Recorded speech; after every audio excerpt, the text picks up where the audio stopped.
চাপৰত দুই ভণ্ড কবিৰাজ আটক।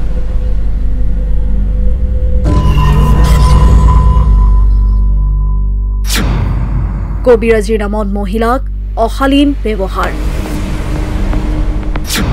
ৰাইজে বাইকসহ দুই ভণ্ড কবিৰাজক গতাই দিয়ে আৰক্ষীক। চাপৰত সংঘটিত হৈছে জৰা ফুকাৰ নামত এক চাঞ্চল্যকৰ ঘটনা। কবিৰাজীৰ নামত দুই ভণ্ডই নিজেই বাবা বুলি পৰিচয় দি মহিলাক অশালীন ব্যৱহাৰ কৰাৰ অভিযোগ। ঘৰত যেতিয়া কোনো নাথাকে সেই সময়তে মানে ই সোমাই গৈ পেলাই মানে বিভিন্ন ধৰণৰ মানে বাহানা দি পেলাই বিভিন্ন ছোৱালীৰ গাত হাত দিয়ে। উল্লেখ্য যে পশ্চিম বংগৰ তুফানগঞ্জৰ পৰা প্ৰায় দুই নামধাৰী ভণ্ডই চাপৰত চলাইছিল জৰা ফুকাৰ নামত সন্ত্ৰাস। বৃহস্পতিবাৰেও পশ্চিম বংগৰ পৰা আহিছিল দুই ভণ্ডই জৰা ফুকা কৰিবলৈ। দুই ভণ্ডৰ উদ্দেশ্য আছিল গাঁৱৰ জীয়ৰী বোৱাৰীৰ ওপৰত।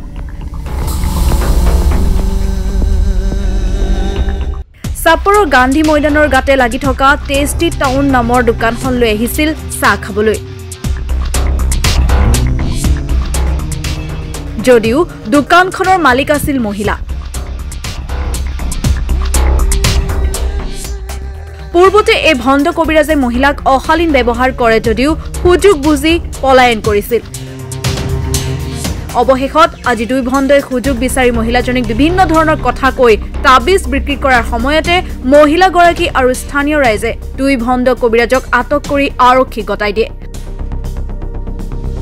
আজি মানে এই মানুহজন মই বহুত দিনৰ পৰা চাই আছিলো।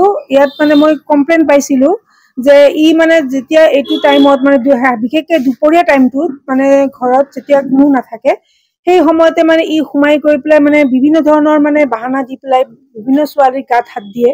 তো এইটো কথা মই শুনিছো। তাৰপিছত মই মোৰ ঘৰতে এদিন আহিছিলে, ই আহি পেলাই মোৰ গাত হাত দিছে, কিন্তু সি সিদিনাখনে পলাই গৈছে, মই ধৰিব পৰা নাছিলো।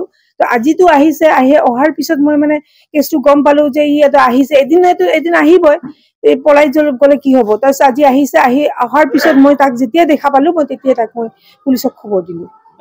মানে ই বিভিন্ন ধৰণৰ জৰা ফুকা তাবিজ কবচ, তাৰপিছত আৰু বিভিন্ন ধৰণৰ পীৰ দৰকাৰৰ পৰা অহা বুলি কয়। সি কয় মই ধুবুৰীত যাওঁ, ধুবুৰীৰ মানুহ, কেতিয়াবা কয় বেংগলৰ মানুহ, এনেকে বিভিন্ন ধৰণৰ কথা কয়। আৰু যিবিলাক মানে ঔষধি বস্তু লৈ আহে, সিহঁতৰ মানে যিবিলাক পাথৰ লৈ আহে, যে পাথৰৰ নাম বিলাকে নাজানে।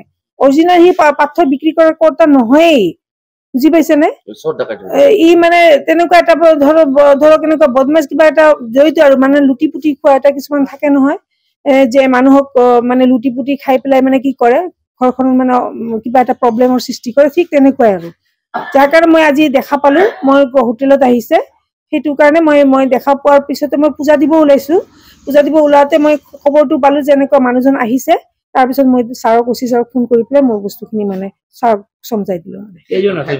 মানুহ দুজন আছে, সিহঁতে মানে বিভিন্ন ধৰণৰ লগত আৰু এজন বেলেগ বেলেগ মানুহ লৈ আহে। সিহঁতে মানে আগতে বোলে বেলেগ মানুহ আনিছিলে, তাৰপিছত মোৰ ইয়াতে এবাৰ আহিছে তেতিয়া মই বেলেগ মানুহ এজনক লগত লৈ আহিছিলে, অকলে নাই। আৰু কেতিয়াবা অকলেও আহিছে বুলি মই শুনিছো, আজি কিন্তু লগত আৰু এজন মানুহ লৈ আহিছে।